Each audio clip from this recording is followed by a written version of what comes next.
Good day sa inyo mga idol. Pag galing kayo ng north at pupunta kayo ng south, wag na kayong dadaan dito sa West Service Road Suka dahil araw-araw mga idol sobrang traffic, at sa sobrang traffic hindi talaga may iwasan ng disgrasya mga idol. Ride safe palagi mga idol, especially sa mga nakamotor dyan.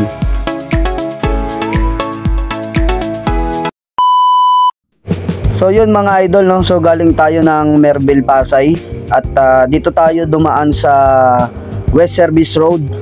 So yun mga idol, no? Araw-araw talagang traffic dito sa West Service Road. Pag dito kayo dadaan at nagmamadali kayo mga idol, wag na kayo ditong daraan. It's either ano na lang kayo, Paranaque na lang kayo, or dito kayo sa kaliwa, no? Dito kayo dumaan kasi mas maluwag. So naisipan lang natin dumaan dito mga idol para ma-view ninyo, no, yung kung gaano ka-traffic dito sa West Service Road. And yun nga, dahil sa sobrang traffic, syempre yung iba sumisingit mga idolo, so hindi may iwasan yung disgrasya talaga. Kaya ingat palagi, lalo na sa mga riders dyan, no? So galing sa trabaho, yung iba delivery rider, and yung iba mga nakamotor, no? So ingat palagi mga idolo. So gilid na tayo talaga dumaraan para makaiwas tayo sa traffic, no? Para makauwi rin tayo agad sa ating tahanan, no? So yun, araw-araw yan mga idolo, Monday to Sunday, no? Basta umaga hanggang 9 or 10 yan, mga ganyan ng gabi, no? So traffic talaga mga idolo. Pero pagka mga madaling araw naman na mga idolo, hindi na ganun ka traffic dito. Lalong traffic dito kasi mga idolo, no? Kasi may mga ginagawang mga kalsada rito. So yun, para gumanda, mawala yung lubak, syempre yun, nilalagyan nila ng spalto yan, no? So yun, binabaybay na natin mga idolo. Section na tayo dito palabas, no? So yun, pasukat naman tayo kasi yung madadaanan natin dito ang intersection mga idol paglabas Paranaque, Bikutan yan. So ang landmark niyan is yung Azur. So yun, kung alam niyo yung Azur is ano siya, resort and hotel, no?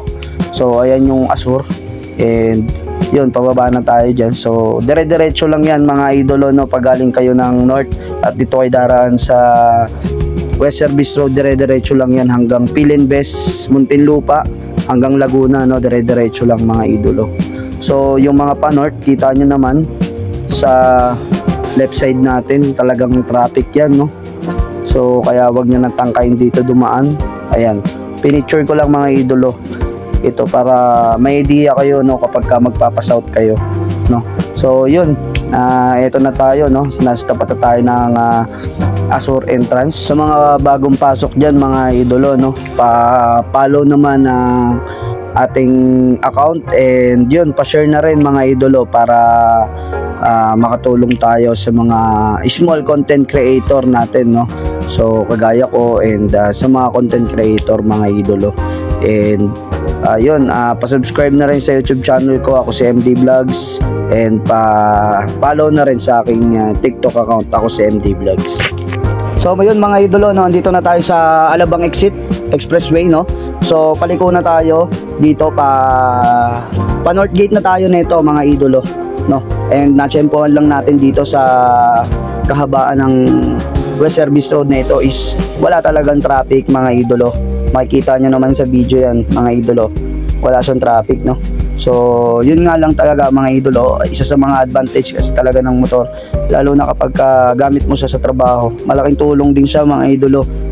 Pang traffic talaga ang motor mga idolo, unlike before talaga na 4 wheels talaga yung ginagamit natin, no? So yung sumasakay tayo ng 4 wheels or ginagamit natin 4 wheels, talagang hindi may iwasan talaga na maubos yung oras mo talaga sa traffic, lalo kapag rush hour mga idolo, lalo kapag Friday, yan talaga mga idolo, sobrang traffic niyan, lalo pag mga hapon na, sobrang traffic mga idolo. So napakalaking bagay talaga ng motor, no? At least kahit paano singit-singit ka, no? Yung oras kayang-kaya mo pa talagang habulin, no? Syempre mas maganda pa rin talaga na mas maaga ka pa rin umaalis sa bahay mo kapag papasok ka sa trabaho, no? Lalo kapag umaga, andyan talaga yung traffic, no? Dahil sa dami ng sasakyan, na nasa kalsada na. Siyempre, ganun talaga. Maganda kasi talaga rito mga idolo na dumaan kasi napakaganda ng mga kalsada rito, at the same time napakaraming mga establishmento rito, no? Like mga call center, andito kasi halos lahat ng mga call center company mga idolo dito sa Northgate. At andito yung mga establishmento like andito yung mga hotel and resorts, andito mga idolo. So yun, dito tayo dadaan sa Philinvest, no? Papunta tayo ng festival, no? So dito ko naisipan na dumaan, at least para makita ninyo yung view kung gaano kaganda rito, no?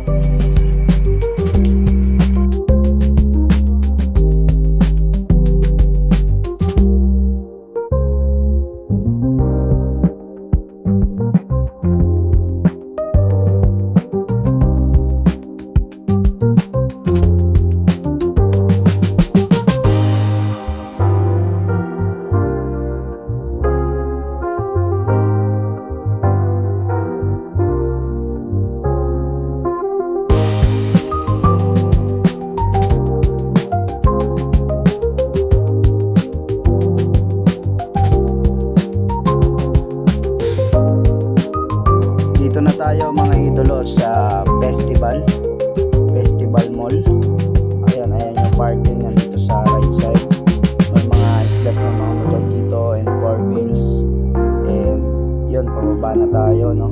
So andyan pa rin yung steel parking, no?